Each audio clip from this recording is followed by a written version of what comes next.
Hallelujah. Praise the lord. ಕರ್ತನಾದ ಯೇಸು ಕ್ರಿಸ್ತನ ನಾಮದಲ್ಲಿ ನಿಮ್ಮೆಲ್ಲರನ್ನು ವಂದಿಸ್ತೇನೆ ಪ್ರಿಯರೇ.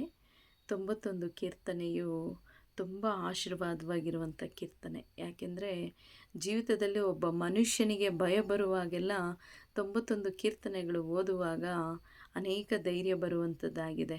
ಈ 91 ಕೀರ್ತನೆಯಲ್ಲಿ 91, 9, 10 ಈ ರೀತಿಯಾಗಿ ಹೇಳುತ್ತದೆ ಕೀರ್ತನೆಗಳು. 91, 9, 10. ಪರಾತ್ಪರ ನಿವಾಸ ಸ್ಥಾನ ಮಾಡಿಕೊಂಡಿದೆಯಲ್ಲ, ಯಾವ ಕೇಡು ನಿನಗೆ ಸಂಭವಿಸದು, ಉಪದ್ರವವು ನಿನ್ನ ಗೂಡರದ ಸಮೀಪಕ್ಕೆ ಬಾರದು. ಮೇಲಿನ ವಚನದಲ್ಲಿ ನೋಡ್ತೇವೆ, ಯೆಹೋವನೇ ನನ್ನ ಶರಣನು. ಆಮೇನ್, ಹಾಲೆಲೂಯ್ಯ.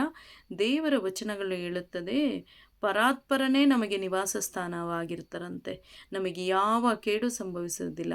ಒಂದು ದಿನ ನಾವು ಬೆಳಗ್ಗೆ ನೋಡಿ ಕೆಲಸವನ್ನು ಆರಂಭಿಸ್ತೇವೆ ಎಂಬುದಾಗಿ ನೋಡೋದಾದರೆ, ದೇವರೇ ನಮಗೆ ವಿಶೇಷವಾದ ಸಹಾಯಕನಾಗಿದ್ದು ನಮ್ಮನ್ನು ಆತನ ಎಲ್ಲ ಕೇಡುಗಳಿಂದ ತಪ್ಪಿಸಿ ಕಾಪಾಡ್ತಾರಂತೆ. ಒಂದು ಉಪದ್ರವ ನನ್ನ ಗೂಡರದ ಸಮೀಪಕ್ಕೂ ಇಲ್ಲ ನಮ್ಮ ಪರಿಸ್ಥಿತಿಗಳಿಗೂ ನಮ್ಮ ಹತ್ತಿರ ಬರುವಾಗಲೂ ಆ ಕೇಡಿನಿಂದ ತಪ್ಪಿಸ್ತಾರಂತೆ. ನಾವು ಕೆಲಸಕ್ಕೆ ಹೋಗುವಾಗಲೂ ಬರುವಾಗಲೂ, ನಾವು ಮಕ್ಕಳು ಸ್ಕೂಲ್ಗೆ ಹೋಗುವಾಗಲೂ ಬರುವಾಗಲೂ, ಅನೇಕ ಸಮಯದಲ್ಲಿ ನಾವು ದಾರಿಯಲ್ಲಿ ಹೋಗ್ತೇವೆ, ಬಸ್ಸಲ್ಲಿ ಹೋಗ್ತೇವೆ, ಗಾಡಿಯಲ್ಲಿ ಹೋಗ್ತೇವೆ, ಕಾರಲ್ಲಿ ಹೋಗ್ತೇವೆ. ನಾವೆಲ್ಲೆಲ್ಲ ಓಡಾಡ್ತಾ ಇರ್ತೀವೋ ಅಲ್ಲೆಲ್ಲ ದೇವರು ನಮಗೆ ವಿಶೇಷವಾದ ಸಹಾಯಕರನ್ನು ದೇವರಿಟ್ಟಿರ್ತಾರೆ.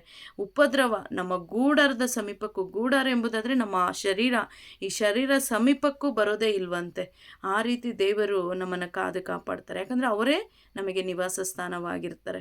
ಹೌದು ಪ್ರಿಯರೇ, ಈ ವಾಗ್ದಾನಗಳು ನಿಮಗೂ ನಿಮ್ಮ ಕುಟುಂಬಕ್ಕೂ ಆಶೀರ್ವಾದವಾಗಿರಲಿ. ಆಮೇನ್. God bless you.